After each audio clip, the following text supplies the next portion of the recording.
Hey guys, Megan with a small YouTube video and stuff like that. Just because I need to give you guys an update. Next week is finals week. Today is technically Thursday because it's 3 in the morning. Um, all day Thursday I'm going to be doing math homework, and all day Friday I'm going to be doing math homework that I've been procrastinating to do since the start of the year. Uh, so it's obviously caught up with me. I just dropped my phone. I hope I didn't card this screen. All right, we're looking good. Anywho, can I still use the screen? Yeah, I can still use it. All right. So yeah, finals week is next week. That's why I haven't been doing any like live streams or anything like that lately. I've just been super busy trying to get everything in working order and things like that. It gets really busy around finals week. But anyhow, today we're going to be taking a look at the Republic Crusade class gunship. This is my most recent gunship build, and this is probably one of my best gunship builds. It's definitely one of the more unique gunship builds. So something that's of note right off the bat is that this is built off of the ATOT dropship platform. I did not change the overall length of the ATOT dropship platform. Like the JCG, the Jedi Command Gunship, is like basically just two fuselages of the ATOT stacked up so that it's that long. And then I want to say the Liberator class was just like three more side panels added on, so that it was just a tad bit longer. But this one is not any much longer than the normal ATOT. It's just mainly a cosmetic change to the ATOT way, and a few other things that we'll get into when we get later on into the video. Uh, Other things to note while looking at this is that obviously it's got a 501st paint scheme going on. I kind of like the 501st paint scheme. It's definitely different from the orange that I generally do, and it's definitely different from the dark red and the green that most gunships have. And obviously this kind of stays in line with the ATOT theme of the gunship itself. So here is what it looks like in LDD itself. 1,918 bricks, just below 2,000 bricks. And honestly, it's one of my most impressive looking models. I really love the way that this turned out. Um, I do kind of want to go through and change these around just a little bit, but the carry handle, which I did leave on this model on the actual thing itself, connects in here, so that'd be more work that I need to do later on. Anywho, in terms of modifications and things like that, there isn't too much going on here. And the nose, it's just basically a standard nose. What I did, however, was change up this portion here so that it fits just a little bit more snugly around the portion that I changed here. I did this on my Skyhawk a while back. I've been rewatching some of my old videos, and I remember doing this on the Skyhawk, and I remember really liking the way it looked, but then I used these pieces on the engine, so I couldn't use those there anymore. But that being said, I have inspiration to now use these, so I went ahead and took these and added them on using plates and stuff to here so that you can now have your doors, but they're just a little bit more uh, shape, shapely and curved than the other doors. All flat on the inside here. I took out the sloping that comes in here, generally speaking. They give you a little bit more extra room to work with. One of those miniature ATRTs that First Order Bricks did, or First Order MOCs, has built. The one that I got instructions for that you saw in the Spectre class gunship would fit inside of here. I just don't want to put one in here because there's no point on this model, really. I don't know why this would need one of those, but on the back here we have some curving going on here. This is mainly just for the main support of the model itself. The entire model in the back here, because of weight concerns and things like that, is held up with these beams going all the way back, and you'll be able to see that once we get some of these doors opened up on the inside, which I think we have a group for. Yes, we do. Awesome. So we can hide these doors here in the front so that you guys can see that. Obviously, those were add-ons later on. So boom, there's the front compartment there.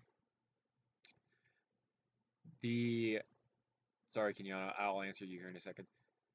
The cockpit here is actually the cockpit off of the newest gunship that they did. I just took and copy and pasted it over to here basically, and then connected it using some of these pieces right here, so that it fits in. It's a really smooth looking cockpit. Works really nicely from what I can tell on the instructions, things like that and whatnot. So yeah, I just went ahead and used this as the cockpit design to just make it flow more seamlessly, basically.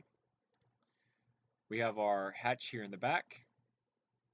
I don't think there's anything. Oh, there is something underneath it. We have ourselves a really, really nice hyperdrive design, all hand done by me. I really like the way that this turned out.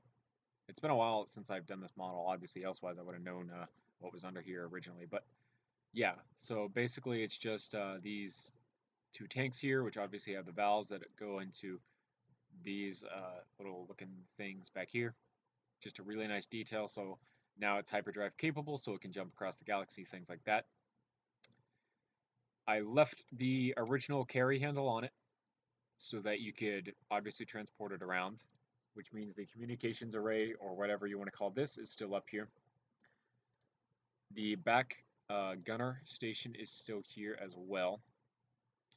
Open up, and you can see just like barely, but there is room down here on this plate to put a guy in there, but you'd only be able to see this much of his face, so you'd have to be like really invested with him staying in there.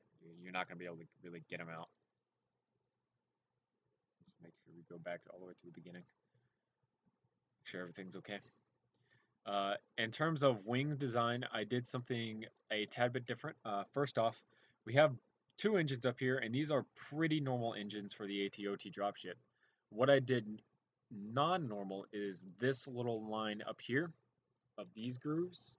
I left a tad bit of open space so that you could still like lift the wing up a little bit to access the doors underneath here if you're putting troops in, but it still kind of like closes it off and it adds a little bit more color up on this joint right through here.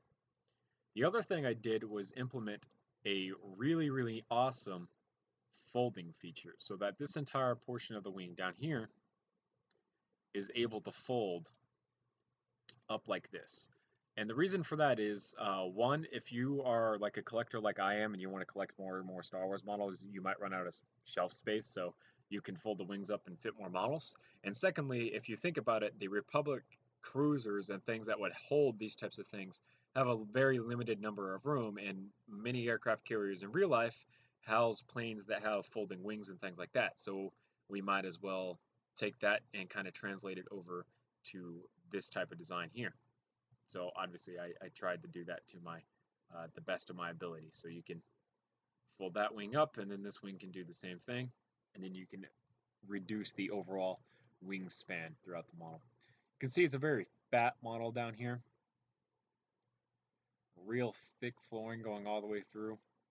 Real thick wings, real thick body. It's a really, really bulky model. I want to talk about this back right here because this is what took me the longest to do. That original support that I showed you behind these doors up here travels all the way up through there, where the cockpit connects. Beneath where the cockpit connects, it travels all the way back, and then it comes to right about in this area somewhere. And then these pieces are designed to fit into these holes here, which you'd have to force it in there. But the reason I want you to force it in there is to push this back of the fuselage up so it's not sagging, and it's a nice stiff model instead of it being all saggy and dumb. We have ourselves a 6-stud wide back door here. I don't know if I'm going to be able to get it to open because I have a crap ton of collision errors back here, which is why I had so many problems. And in fact, I think I just crashed LDD. No, okay, it's still working. Let me respond to Kenyana real quick so she doesn't think I fell asleep.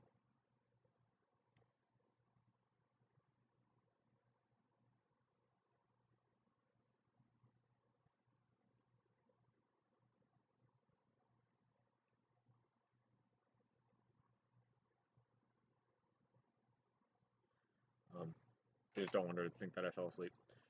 Anywho, uh, so yeah, these connect up to the back of here, and then all down the side here. These are really, really difficult to do in LDD. I have these that fit the curvature of the doors fairly well. It's kind of hard to do this down here, but I got it to the best of my abilities. It's on both sides. And the reason I want it to fit the curvature of the door is so that it looks more seamless coming down the back here, which is something that's really, really hard to do.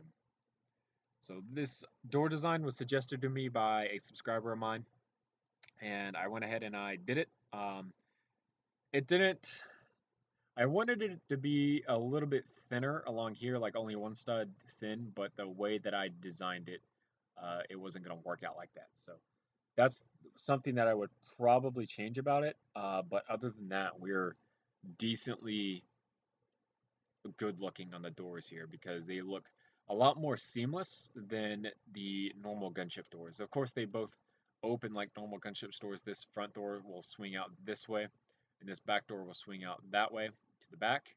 I did the internal window designs here so that you can look into the troop bay or look out of the troop bay. You can see these black beams going all the way across, and there's quite a few Technic pins and stuff on the inside here. And the good news is we have groups, so we can just do that and that, and then you could see obviously these weren't in the groups when I made them originally, so that's why they aren't doing that. So you can see where this entire Technic beam comes through to the back of the model, and it comes up like this into here. And then because this ass end section is supported by these, which connect to the floor, then you're obviously going to have all of this supported and whatnot. So that's the primary goal here. These things up here, what these are the little hook things so that people can zip line out. I can't do it because the doors are technically here, but they swivel out on this point here, and then you'd have a line that goes up through the hook, and then you could um, not zip line, but like rope out of the gunship itself and stuff. The angle going up this way was achieved by using sideways pieces like this. You can see I closed off on the back side of here where the hyperdrive is, just to make it look a little bit more clean. And then on the inside here, we have room for, I want to say the last time I measured it, we had like a little over or under 50. I think it was over, but it might have been under. I can't remember. And I had a template that put troops in there, but I deleted it because my templates were getting kind of long. So yes, that is technically it for the Crusade class gunship. There's not much going on in terms of like the crazy stuff that I've done on the Skyhawk and past gunships like that. It's a real clean cut model. Not much modifications going on aside from just reinforcing everything. I put a new cockpit on it. I put a new wing design on it. But in terms of like the fuselage itself, I didn't do much modifications other than that line that you saw going along the bottom with those sideways pieces. But even then, that wasn't difficult to do. I do that in my gun models all the time, and I've just gotten used to being able to work with those types of pieces. So doing something like that isn't too difficult anymore. But that's pretty much it for the Crusade class gunship, guys. Thanks so much for watching. Remember to comment, rate, and subscribe for more videos similar to this one. See you guys later in another YouTube video. And goodbye, stuffs, and all other stuffs. Yeah.